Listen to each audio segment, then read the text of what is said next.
Monsieur Mérillou. Madame la présidente, monsieur le ministre, madame la rapporteure, mes chers collègues, cet amendement vise à supprimer les alinéas 20 et 21 du présent article. Les Français s'y sont opposés, vous l'avez tout de même faite, cette fameuse réforme des retraites, adoptée dans des conditions que l'on connaît et qui aujourd'hui se fait ressentir dans ce projet de loi de financement de la sécurité sociale. Ce sont vos choix. Ce n'était pas le mien, mais je respecte le choix majoritaire. Ce sont vos choix qui s'imposent sur la gestion de l'Agirc-Arrco. Vous l'avez choisi et donc vous n'en assumez pas les conséquences. Face au déséquilibre que va susciter cette réforme, le gouvernement souhaite inscrire durablement une contribution de l'Agirc-Arrco sous contrôle des ministres de la Sécurité sociale, du Travail et du Budget. L'alinéa 21 du présent article prévoit la fixation du montant par décret ministériel si les partenaires sociaux n'aboutissent pas à une convention avec la CNAV avant le 30 juin. Cette disposition est une remise en cause totale de la gestion paritaire de l'Agirc-Arrco et qui est contraire à la liberté des partenaires. Avec cette mesure, le gouvernement cherche à financer les effets d'une réforme qui n'avait pas lieu d'être. Avec cette mesure, il s'accorde la possibilité de mettre les partenaires sociaux sous pression. Avec cette mesure, il les empêchera d'utiliser ces excédents pour revaloriser les retraites complémentaires et comme souvent, les Français en pâtiront. Merci. Merci. Amendement identique numéro 808 rectifié, Madame Poncet-Monge. Merci madame la présidente. L'article 9 donc ouvre la possibilité de ponctionner, j'ai bien dit ponctionner, les excédents de l'Agirc-Arrco au titre de la solidarité financière au sein du système. Le gouvernement a justifié aussi une fois cette ponction dans le cadre d'une solidarité entre les régimes qui permettrait de diminuer les déficits et de présenter un budget en cohérence avec les objectifs budgétaires de réduction du déficit du programme de stabilité et du semestre européen. Mais les comptes consolidés envoyés à l'Union européenne comptabilisent déjà les réserves de l'Agirc-Arrco. C'est donc un faux argument. Par ailleurs, la bonne gestion de l'Agirc-Arrco, qui a tant de fois été soulignée par le gouvernement, dépend d'un calcul qui comprenait vraiment un malus pour les départs avant 63 ans. Or, avec la réforme des retraites, cette mesure d'âge tombe et les déficits qui avaient justifié ce malus à partir de 2015, lorsque l'Agirc-Arrco a appliqué cette mesure d'âge, ne sont plus à l'ordre du jour. Et donc, l'Agirc-Arrco n'avait plus de raison de maintenir cette mesure d'austérité justifiée par le déficit. Et donc, une partie des excédents que le gouvernement veut ponctionner s'appuie sur sa volonté, en fait, c'est ça la raison gouvernementale, de contraindre la caisse à maintenir un malus sans objet pour ponctionner l'excédent que générerait sa réforme, toutes choses égales par ailleurs. Notre collègue Patria, effectivement, a un raisonnement comme le gouvernement, un raisonnement à court terme. Ce n'est pas celui de l'Agirc-Arrco qui raisonne, je vous le rappelle, sur le fait que sur 15 ans glissants, ils veulent 6 mois de paiement des retraites complémentaires. Donc, je rappelle aussi que l'allongement de l'âge va entraîner forcément une augmentation des retraites complémentaires, donc de 3% pour les retraites de base. Donc effectivement, si vous appliquez ça, la revalorisation qui va induire sur 15 ans, eh bien, il n'y a pas, ce que vous dites, il n'y a pas d'excédent. On ne raisonne pas à court terme. Vous auriez dû le faire. Et arrêtez-vous de ponctionner le fonds de réserve des retraites qui nous aurait permis, à moyen terme, de faire face à la bosse démographique. Merci. Amendement numéro 885 rectifié bis, identique, Madame Lubin. Oui, Madame la Présidente, c'est le même. Donc, mais moi, je voudrais quand même m'adresser à mon collègue François Patria. Comment peut-on justifier, parce que vous l'avez dit, cher collègue, je suis là. Vous l'avez dit, chers collègues, le gouvernement ne s'est pas caché de vouloir prendre l'argent dans les caisses de l'Agirc-Arrco. Mais comment, simplement, peut-on avoir cette idée? C'est un petit peu comme si votre voisin se trouvait en panne de liquidité et décidait d'aller piocher dans votre compte personnel parce que, ma foi, il suppose que vous avez quelques économies. C'est à peu près la même chose. Comment pouvez-vous dire que si l'Agirc-Arrco a des réserves, c'est grâce à une réforme qui vient à peine d'entrer en vigueur, donc qui, de toute façon, n'a pas produit ses effets. Et enfin, si l'Agirc Arrco aujourd'hui a des réserves, c'est aussi et surtout parce que les partenaires sociaux qui gèrent l'Agirc Arrco ont pris il y a quelques années des mesures qui n'ont pas été très favorables à leurs adhérents, aux salariés, en imposant un malus pour tous ceux qui choisissaient de prendre leur retraite à l'âge légal et de ne pas attendre. C'est ça qui a fait que, avec une meilleure activité économique après le Covid, c'est ça qui a fait que les réserves de l'Agirc Arrco se sont régénérées et que aujourd'hui, l'Agirc Arrco, les partenaires sociaux ont décidé de rendre aux salariés ce qu'on leur avait un peu pris. Donc de grâce, s'il vous plaît, arrêtez de justifier en disant que c'est normal, après tout, que le gouvernement ne s'en est jamais caché, que c'est bien grâce à lui que l'Agirc Arrco a des réserves, et donc c'est normal, il faut les prendre pour s'en servir, pour financer une réforme qu'on n'a certainement pas tout à fait financée. Merci. Amendement 902, identique, Madame Brulin. Merci Madame la Présidente, Monsieur le Ministre. On est effectivement sur les alinéas 20 et 21 que nous proposons de supprimer et qui contredisent précisément toute l'argumentation que vous avez tenté de défendre quand nous proposions de supprimer cet article, Monsieur le Ministre. Moi, je vous trouve dur, mes chers collègues, avec le président Patriat, parce que je trouve qu'à l'inverse du ministre, il a eu au moins le mérite d'assumer une décision que le ministre essaye de camoufler dans ses propos. Donc moi, je donne toujours une prime à l'honnêteté. C'est bien de dire les choses qu'on envisage de faire parce qu'effectivement, il l'a dit très clairement, il est question avec ces alinéas de ponctionner dans les réserves de l'Agirc et de l'Arrco. Ce qui est surprenant, c'est que lorsqu'on a eu le débat sur la réforme des retraites et précisément sur ces régimes spéciaux, on nous a dit c'est justice d'en finir avec les régimes spéciaux. Vous comprenez bien que les Français ne peuvent plus supporter qu'il y en ait parmi eux qui aient des régimes particuliers. Eh bien, ce que nous voyons aujourd'hui, c'est qu'à cette injustice va s'en cumuler une autre, puisque des affiliés, ça vient d'être très bien dit par notre collègue Lubin, qui ont dû faire des efforts particuliers pour assurer ces retraites complémentaires, vont aujourd'hui subir une injustice supplémentaire en plus des 64 ans, c'est-à-dire de devoir contribuer davantage à la solidarité de l'ensemble des régimes de retraite. Et puis, Monsieur le Ministre, vous nous dites, ne vous inquiétez pas, ça marche, la preuve par la SNCF. Mais précisément, le conseil d'administration du régime de retraite de la SNCF a dit tout le mal qu'il pensait de ce que vous êtes en train de goupiller, si je peux le dire en ces termes familiers, en disant que les mécanismes actuels qui ont fait l'objet d'une longue négociation semblait donner satisfaction et qu'il n'était donc pas possible de remettre tout ça en cause. Et donc, je crois que ça fait beaucoup d'arguments pour supprimer ces alinéas 20 et 21. Je vous remercie. Merci. Amendement identique numéro 990, Monsieur Auchard. Oui, Madame la Présidente, mes chers collègues, sur cet amendement, on va rejoindre effectivement nos collègues de gauche et je suppose beaucoup d'autres sur les rangs de cette Assemblée. En voulant supprimer ces alinéas, on souhaite envoyer un message au gouvernement. En effet, vous avez fait passer de force l'odieuse réforme des retraites grâce à votre 49.3. Le minimum était que le financement de la branche retraite soit équilibré au moins pour l'année 2024. Or, il n'en est rien.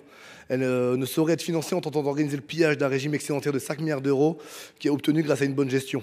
Il n'est pas admissible que le gouvernement détourne des sommes pour financer ses dépenses. Le but de ce pillage est de masquer l'illégitimité et l'inefficacité d'une réforme de retraite, rappelons-le, réalisée sans aucun consensus. Dans ce même schéma de fonctionnement, le gouvernement souhaite réaliser cette captation contre l'avis du patronat et des syndicats. Réaliser ce hold-up viendrait de surcroît mettre en péril l'équilibre des comptes de l'Agirc Arrco. Je vous remercie. Merci. L'amendement numéro 119 rectifié n'est pas soutenu. Passons à l'amendement numéro 225, Madame le rapporteur.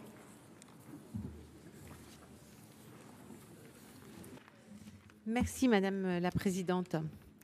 Alors, après avoir envisagé de transférer les réserves de l'Agirc Arrco au régime universel de retraite, dont le projet a été abandonné depuis lors, et après avoir tenté de transférer aux URSSAF le recouvrement des cotisations de retraite complémentaires des salariés du privé avant de devoir renoncer à cette idée, je pense que tout le monde s'en souvient, le gouvernement souhaite désormais mettre à la charge de l'Agirc Arrco une contribution de solidarité au titre des gains tirés de la dernière réforme des retraites, dont le montant s'élèverait à environ 1,2 milliard d'euros en 2026 et jusqu'à 3 milliards d'euros d'ici à 2030.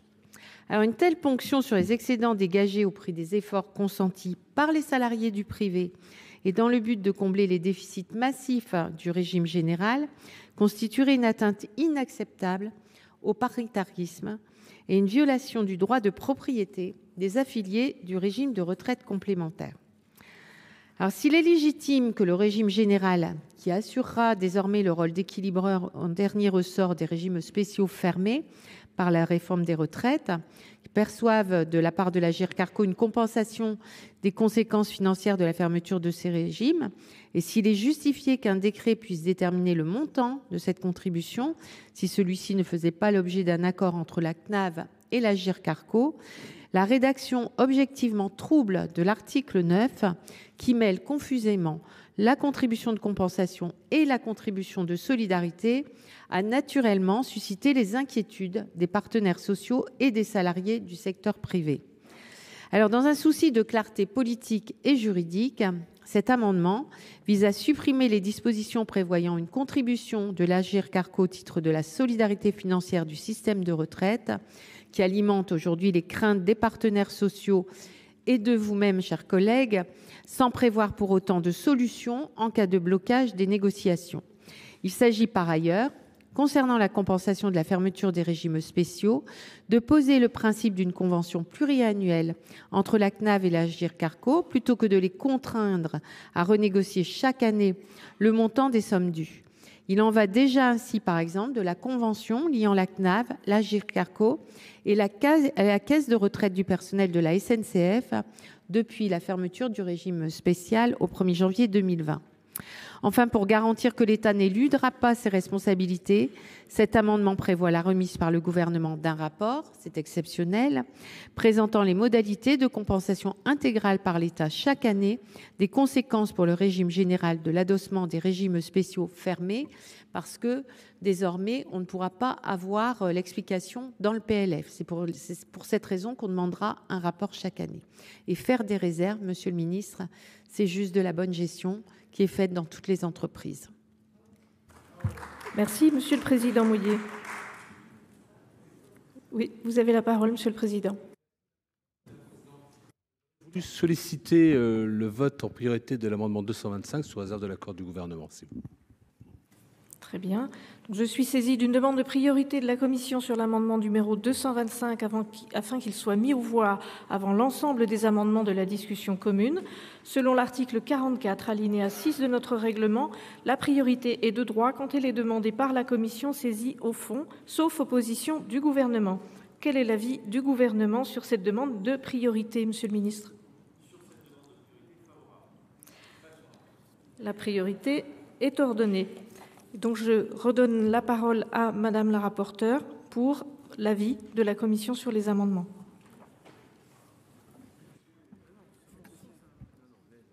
Pardon, sur les amendements qui ont été présentés par nos collègues. Voilà. Alors, je ne vais pas reprendre l'argumentaire, mais vous comprenez que comme j'ai déposé un amendement qui répond en partie à vos demandes, l'avis de la Commission est défavorable sur l'ensemble des amendements qui ont été présentés. L'avis du gouvernement, Monsieur le ministre, sur ces 7 amendements en discussion commune.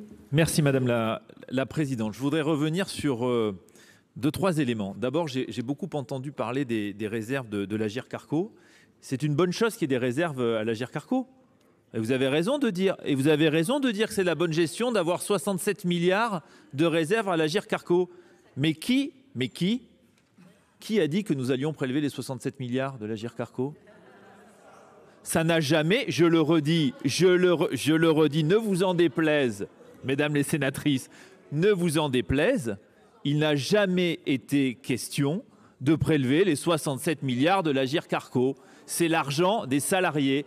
Non, vous avez confondu. Je tiens, vous me donnez l'occasion de vous répondre, Madame Lubin. Écoutez-moi, Madame Lubin, je vais répondre à vos interrogations. Donc jamais il a été question. Tout le monde s'est engouffré en disant « Quelle honte, le gouvernement veut prélever l'argent dûment ».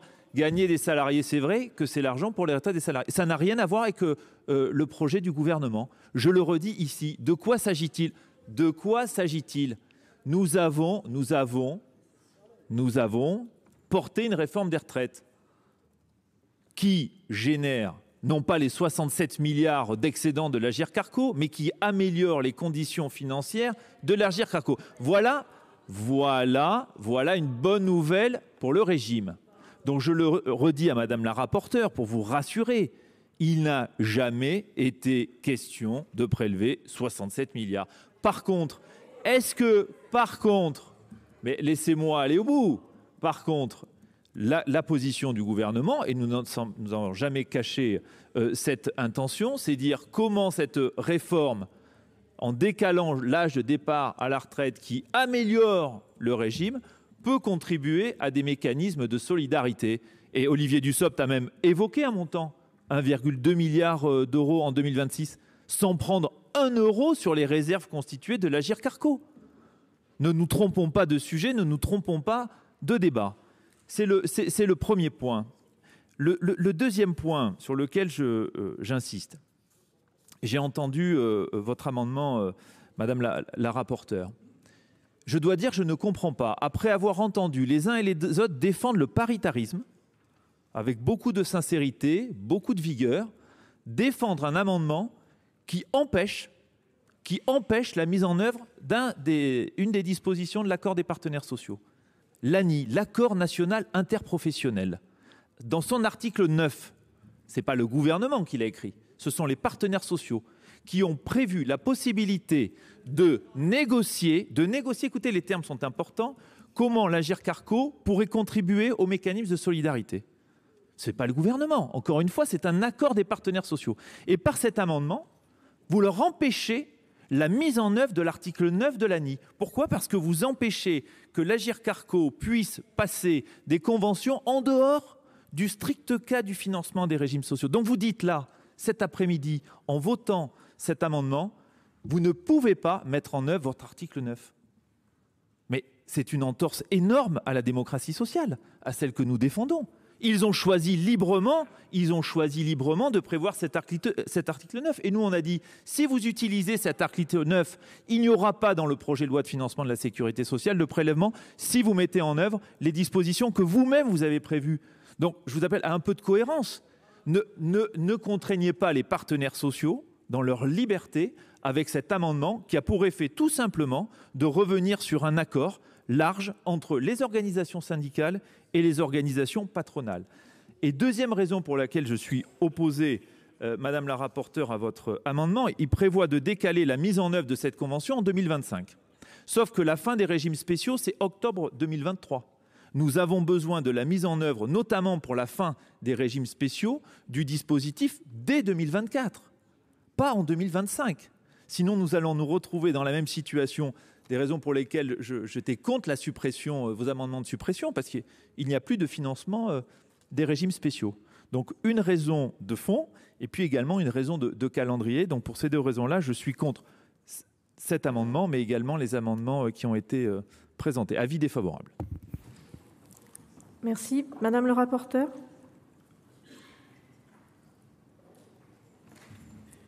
Oui, merci Madame la Présidente. Le texte prévoit que ça ne s'applique qu'à partir de 2025. Donc on n'a fait que reprendre ce qui est déjà inscrit dans le texte. Voilà. Alors ensuite, sur ces réserves et sur les 3 milliards d'euros, hein, on ne les a pas inventés, hein, cette somme-là. Nous, on a fait des auditions hein, aussi pour faire le texte. Voilà. Et donc, on nous a bien dit que de toute façon, si les partenaires sociaux veulent faire un chèque, il n'y a pas de problème. La CNAV, elle peut récupérer le chèque. Et la direction de la sécurité sociale nous a dit que c'était sans problème. Donc, il n'y a pas besoin de l'inscrire dans la loi. Donc, nous, on laisse ça au paritarisme. On ne l'inscrit pas en dur dans la loi.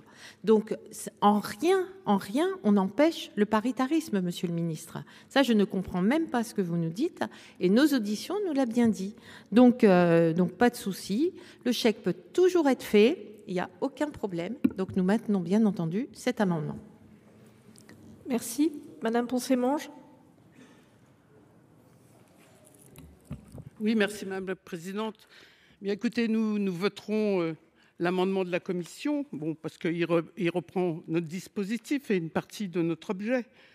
Par contre, quand même, la petite manœuvre politicienne pour prioriser l'amendement de la commission, afin que les nôtres ne tombent d'une certaine façon, que vous puissiez dire qu'ils sont défavorables, et nous empêcher quand même d'être d'accord sur ce sujet, alors que vous l'avez dit, tant des partenaires sociaux, des organisations syndicales ou des organisations patronales que dans la commission des affaires sociales de l'ensemble des groupes, nous étions d'accord.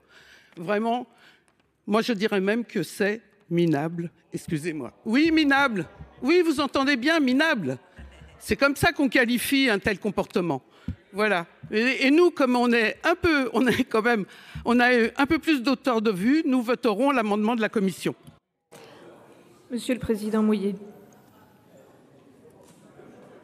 Je vais être très rapide. Alors, vraiment désolé, c'était pas du tout l'intention de quoi que ce soit. Je l'ai évoqué au moment en commission d'ailleurs. C'est juste un problème de lisibilité. Mais voilà, il n'y a aucune mauvaise intention de la part de la commission. Ça semblait plus logique de commencer par l'amendement de la commission. Surtout qu'avec cette procédure-là, on présente tous les amendements. Tous les amendements ont un avis. Donc, il n'y avait pas de difficulté d'arrière-pensée. C'était vraiment une problématique de logique. Voilà. Merci. Bien, Monsieur le Président Patriat. Bien entendu, je prends la parole sans illusion. Mais il reste que je voudrais dire à ma collègue tout à l'heure qui me mettait en cause qu'il n'est pas dans mon intention d'aller prendre l'argent dans la caisse de mon voisin. Il est simplement de demander à mon voisin ou à un associé de restituer honnêtement l'argent qu'il a gagné grâce à moi. C'est tout à fait différent. Tout à fait différent. Ensuite, mais je ne vous ai pas interrompu. C'est sympa. En second lieu, je voudrais dire à Madame la rapporteure, elle dit « rien n'oblige à le mettre dans la loi ». Je vous entends, mais rien n'oblige à ne pas le mettre dans la loi. Bien entendu. Donc voilà. Donc ça peut être aussi bien valable que dans l'autre. Et moi, je pense aujourd'hui que nous souhaitons tous qu'un accord intervienne, que les partenaires sociaux s'entendent pour qu'il y ait une redistribution juste et qui aille vers les plus démunis. Mais dans le même temps, rien n'empêche de le mettre dans la loi pour le cas où il n'y aurait pas d'accord demain, eh bien, on puisse faire en sorte que, effectivement, lorsqu'on a voté la loi sur les retraites, nous espérions tous, faire en sorte que les régimes de retraite soient sauvés, 2, que des économies soient faites, et 3, qu'elle propose à tout le monde. Parce que sinon, au bout du compte, mais qui paiera la chose? Les contribuables. C'est les contribuables qui paieront la chose au fin. Alors si vous êtes pour plus d'impôts encore, bien sûr, alors dites-le, mais nous voterons contre cet amendement. Merci. Je vais donc mettre aux voix en priorité l'amendement numéro 225 de la Commission des affaires sociales avec un avis défavorable du gouvernement. Qui est pour? Qui est contre? Qui s'abstient? Il est adopté et les 6 autres amendements tombent.